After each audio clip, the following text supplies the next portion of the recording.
surga jauh lebih indah, lebih indah, lebih indah. Dan dihadapkan keduanya adalah neraka jahanam, suatu siksa Allah yang sangat pedih. Tidak dapat kita bayangkan bagaimana panasnya, bagaimana pedihnya, bagaimana azabnya. Pasti di antara kita akan menghadapi immal jannah wa immal nar. Kalau tidak surga Allah, berarti neraka. Nabi katakan kepada kita, fakullun muyassarun lima khuliqala. Pegang erat-erat hadis ini dalam sisa umur kita ini. Cukupi kelalaian, cukupi keteledoran, cukupi kesalahan, akhiri kemaksiatan. Umur berjalan terus, dunia sangat serius. Kesempatan kita hanya sekarang ini di dunia, lengah di dunia, celaka di akhirat.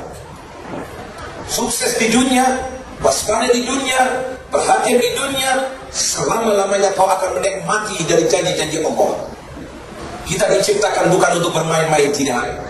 Kita muslim, kita muslimah, mukmin, mukminah.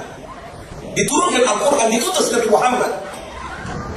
Masalah sangat serius sekali.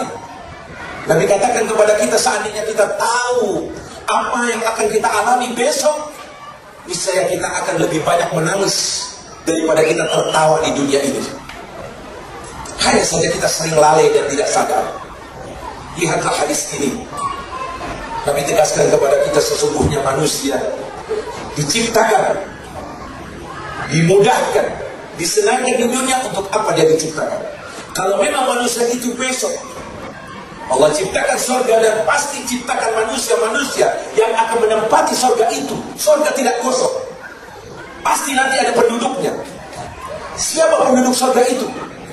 Ini, lihatlah. Dan begitu juga neraka diciptakan, dan neraka tidak kosong, pasti akan ada manusia yang akan menempati neraka.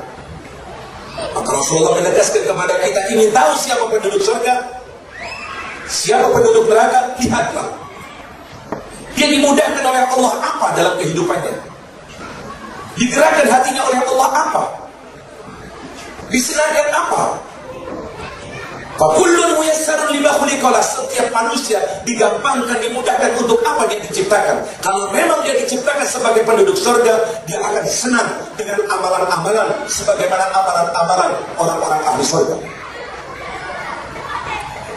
Senang ke majelis yang diridhoi oleh Allah, senang berbuat amalan yang diperintahkan Allah, senang berada di Baitullah, senang mengikuti jejak Rasulullah, senang berzikir, senang bertakarrub, senang. Dari apa saja yang ada dalam perintah agama Allah, itu insya Allah merupakan suatu tanda bahwa besok dia akan ditempatkan di surga Allah. Semoga keberadaan kita bersama di tempat ini, yang tidak ada paksaan, hanya sekadar pengumuman. Kita mau meninggalkan aktivitas kita, meninggalkan rumah kita, meninggalkan apa saja, berada di tempat ini, insya Allah memberikan satu kabar gembira bahwa kita besok akan ditempatkan di surga Allah. Tetapi na'udzubillah, kalau sampai manusia itu kesenangannya, kebahagiaannya, kemauannya berada di tempat-tempat yang dimurkai oleh Allah, yang dilaknat oleh Allah, yang dilarang oleh Allah, satu tanda besar bahwa dia besok akan ditempatkan di neraka Allah. Inilah, tanamkan dalam lubuk hati kita sewaktu kita beramal soleh, sewaktu kita berada dalam suatu kegiatan yang diridhoi oleh Allah. Syukuri itu nikmat Allah yang menggerakkan ini, Allah yang memudahkan sehingga aku berada di tempat ini, sehingga tidak ada halangan bagiku.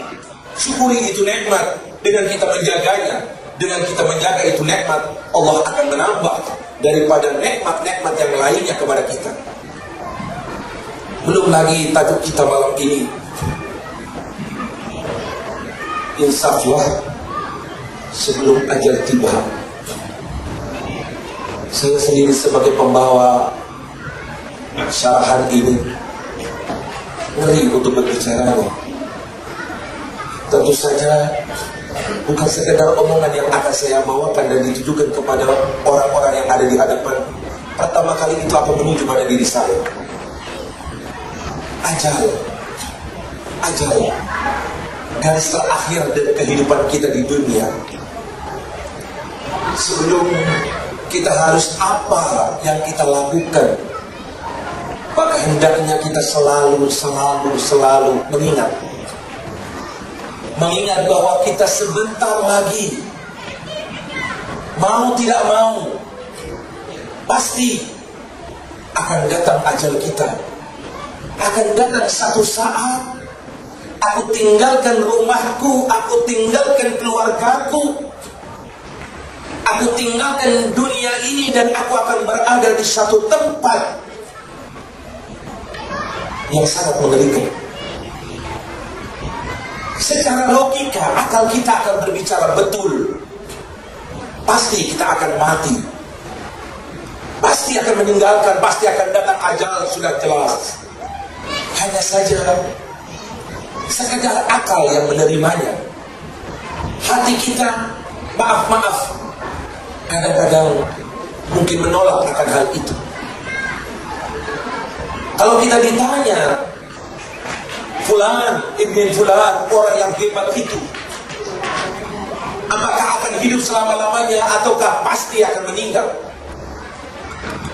Kita akan jawab dari lubuk hati kita bahwa dia pasti akan meninggal. Fulan yang kuat itu, apakah dia akan hidup selama-lamanya ataukah pasti akan meninggal? Maka kita akan jawab dari hati kita, pasti akan meninggal. Raja itu, presiden itu, orang besar itu, pasti akan meninggal. Tapi giliran kita tanyakan pada diri kita sendiri, kamu betulkah akan meninggal?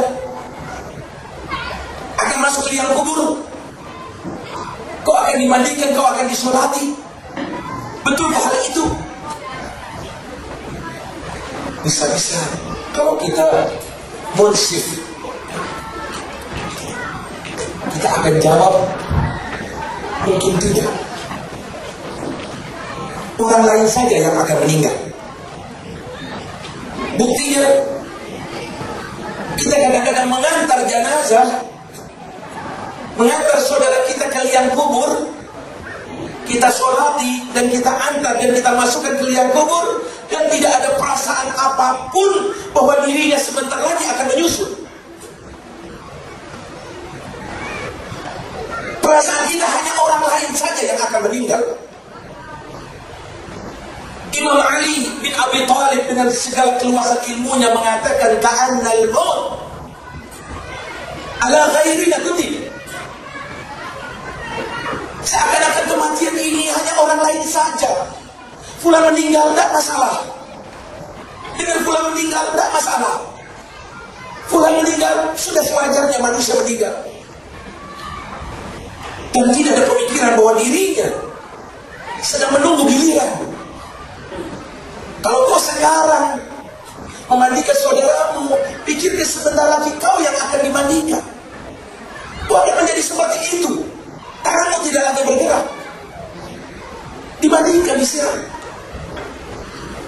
Suatu kau mengangkat saudaramu, tidak lagi dapat berjalan dengan dua kakinya.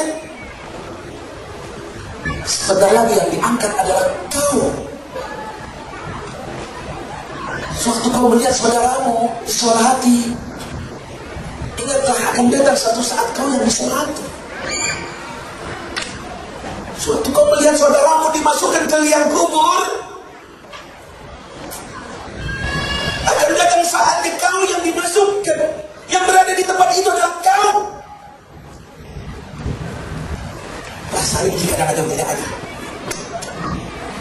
Antar jenazah, sholati, mandikan, masuk ke liang kubur, pulang dengan tertawa, pulang dunia yang kita pikirkan.